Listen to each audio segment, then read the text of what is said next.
Gereja sebagai umat Allah dan persekutuan terbuka. Adapun topik atau pembahasan yang kita bahas pada bab ini yaitu ada dua subtema. Yang pertama gereja sebagai umat Allah, dan yang kedua yaitu gereja sebagai persekutuan terbuka. Sebelum itu mari kita membahas mengenai apa itu gereja. Gereja merupakan kumpulan atau persekutuan orang-orang percaya yang berkumpul demi memuliakan nama Allah. Atau gereja juga bisa disebut sebagai persekutuan umat yang percaya kepada Yesus Kristus. Persekutuan ini dapat berada di dalam lingkungan yang kecil maupun lingkup yang besar seperti persekutuan seluruh orang Kristen yang ada di dunia ini. Kalau ditinjau secara etimologi, pengertian gereja yaitu gereja berasal dari bahasa Yunani, yaitu eklesia, yang berarti perkumpulan atau orang-orang yang dipanggil dan dipilih oleh Tuhan. Apa sih itu arti dan makna gereja sebagai umat Allah? Jika kita mendengar tentang gereja, pasti yang terlintas di dalam pikiran kita, gereja itu adalah tempat ibadah bagi orang-orang Kristiani.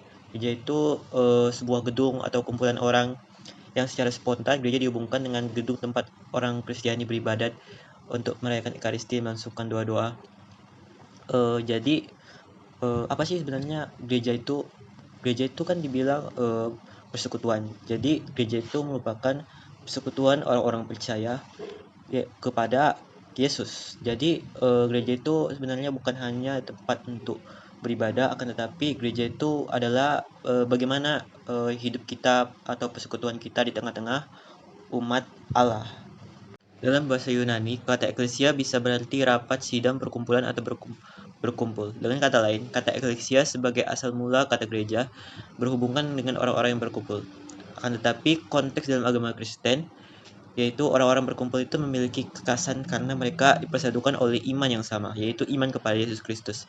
Itulah sebabnya mengapa kata gereja lebih sering dipahami sebagai persekutuan daripada tempat.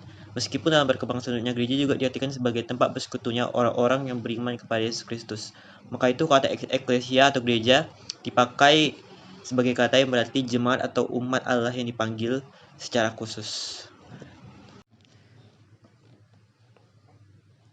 Gereja sebagai umat Allah, maka ada dasar dan konsekuensi yang harus dikembangkan sebagai umat Allah.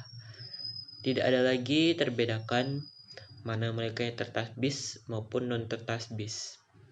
Biarawan biarawati, kesatuan tidak lagi didasarkan pada struktur organisasi, melainkan pada roh Allah sendiri yang telah menjadikan umatnya sebagai bangsa yang terpilih. Dasar dari gereja sebagai umat Allah yang pertama yaitu hidup menjemaat.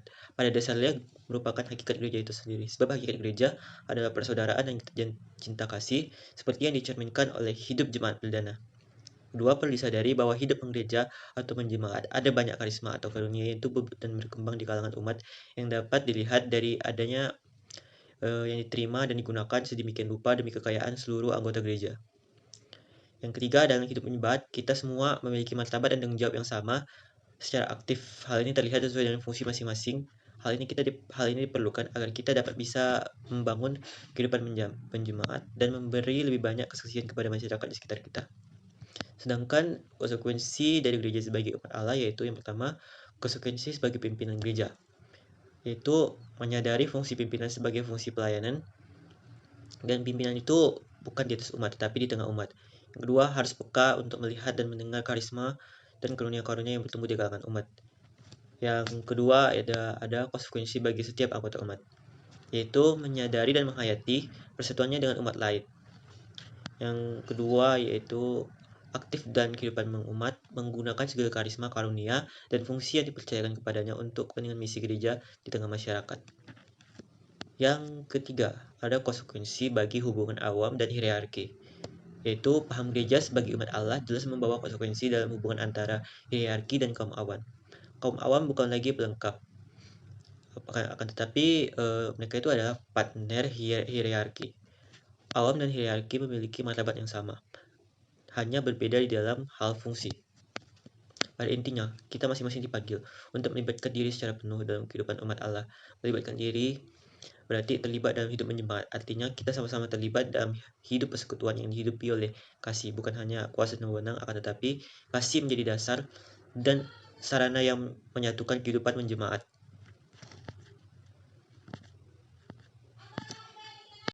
Gereja sebagai umat Allah menjadikan gereja kita terbuka, saling bekerja sama di antara anggotanya, saling menghargai keberadaan, saling melengkapi satu sama lain dalam berbagai potensi yang ada. Hal ini yang menjadi konsekuensi bagaimana gereja mengelola keterlibatan anggota-anggotanya serta perannya.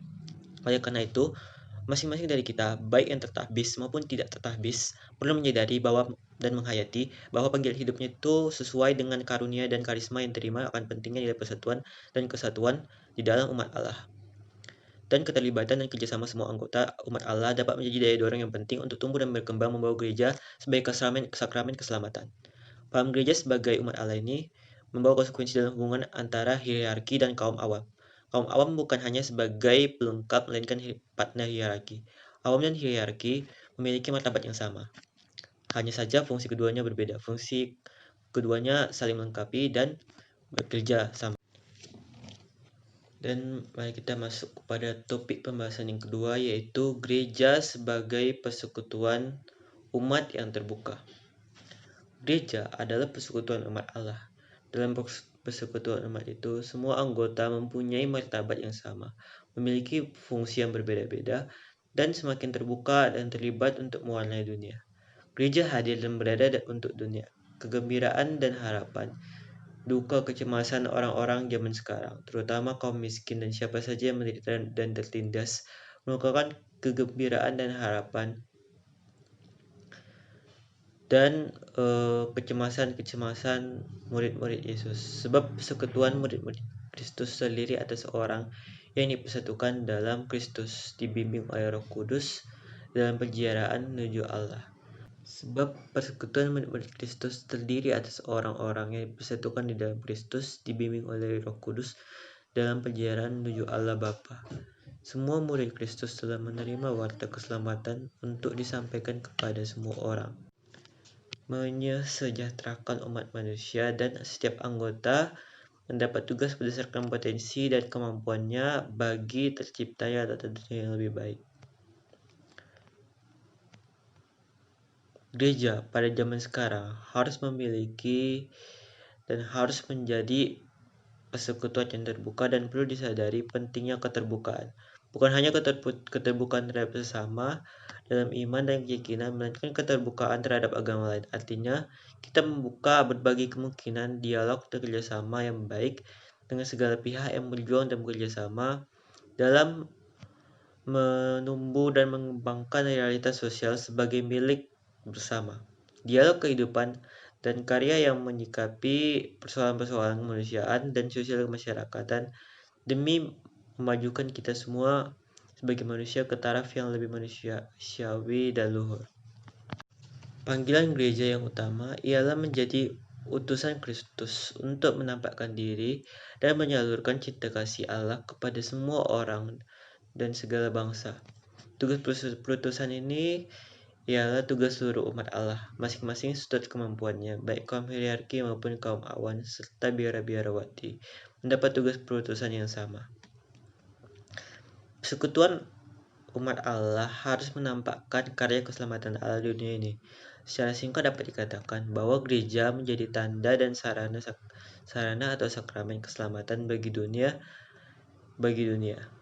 Setiap anggota gereja dengan caranya sendiri terlibat untuk menghadapi persoalan-persoalan dunia dalam membangun dan menjadi. Ada dua hal yang ditekankan dalam paham gereja sebagai persekutuan terbuka, yakni sisi persekutuan dan sisi keterbukaan.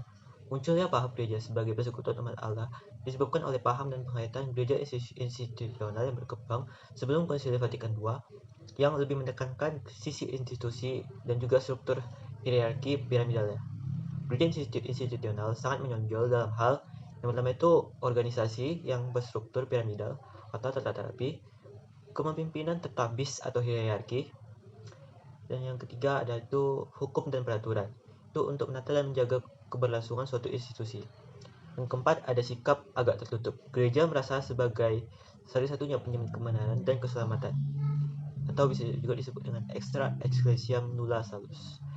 Menurut kitab ajaran gereja di dalam kitab suci, gereja sebagai tempat persekutuan terbuka terdapat di dalam perikop Yohanes 8 ayat 1 sampai 11, yaitu diceritakan tentang Yesus dan perempuan berzina. Di dalam perikop ini dapat kita lihat bahwa Yesus tidak memandang siapapun atau tidak memandang rendah orang ataupun orang yang betul-betul bersalah terhadap dia, berdosa terhadap Allah. Dia tidak pernah membedakan mana orang yang baik atau mana orang yang jahat.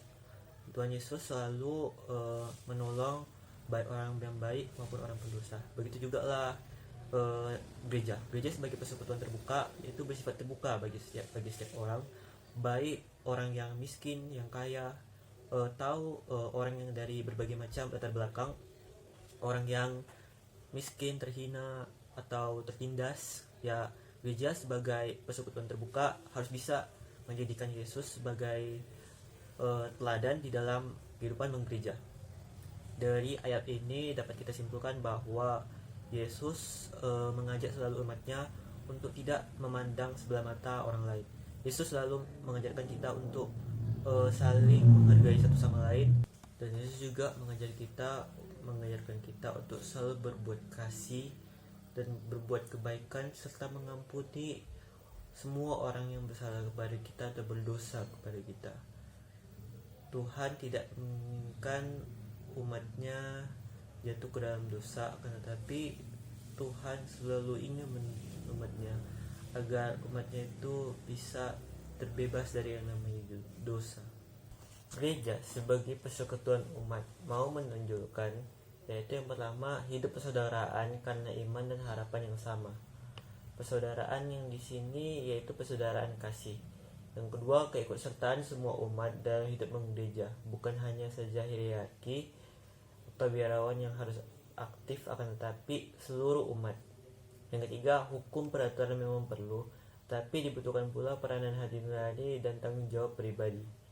Yang keempat yaitu sikap miskin, sederhana dan terbuka, dan berdialog dengan agama manapun. Sebab gereja yakin bahwa di luar gereja Katolik terdapat pula kebenaran dan keselamatan. Bagaimana sih cara kita untuk mewujudkan gereja sebagai umat Allah dan gereja sebagai persekutuan terbuka? Yang pertama itu cara kita mewujudkan gereja sebagai umat Allah. Penting kita ketahui, gereja merupakan kumpulan orang-orang yang percaya kepada Allah. Jadi kita itu datang ke gereja bukan untuk pergi bertemu dengan teman-teman, bukan, tapi kita ke gereja untuk berkumpul dengan teman-teman, bersekutu dan memuliakan nama Allah.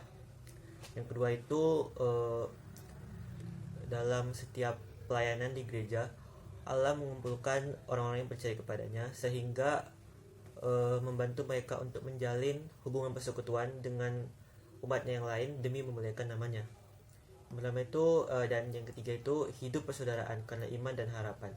Jadi kita itu sebagai saudara umat Allah dan saudara yang seiman, jadi kita harus menanamkan hidup kasih dan persaudaraan di tengah-tengah perbedaan atau hal yang membuat kita berbeda dengan satu dengan yang lainnya. Gereja sebagai persekutuan terbuka, ya apa yang kita lakukan untuk mewujudkannya? Yang pertama itu gereja, kita harus menanamkan dalam diri kita masing-masing bahwa gereja itu merupakan sarana keselamatan bagi semua orang. Yang kedua, gereja itu bersifat terbuka untuk setiap kalangan, untuk setiap orang, setiap orang yang ingin mencari kepada Tuhan, pasti mereka itu bisa datang ke gereja untuk memuliakan nama Tuhan. Yang ketiga itu, gereja itu tidak mengenal dia itu miskin, kaya, atau dia itu anak pejabat, anak pendeta, atau dan lain sebagainya. Tapi di hadapan Tuhan semua orang itu sama. Dan yang keempat yaitu kita harus saling menghormati satu sama lain. Kita merangkul teman-teman kita yang berada di dalam duka cita, kesedihan, dan apabila ada teman kita yang telah jatuh ke dalam dosa, kita harus mengingatkan dia dan menyadarkan dia bahwa dosa yang mereka lakukan itu tidak berkenan di hadapan Tuhan, dan selalu mau mengingatkan mereka untuk kembali kepada jalan Tuhan. Dan kita sebagai anak muda harusnya bisa saling mengasihi satu sama lain, dan lalu kita bisa juga kita sebagai anak muda bertugas untuk menyampaikan dan mewartakan firman Tuhan kepada siapapun tidak terkecuali. Dan selanjutnya yaitu kita berteman tidak boleh memandang suku, agama, ataupun budaya, ataupun hal-hal yang berbeda yang lainnya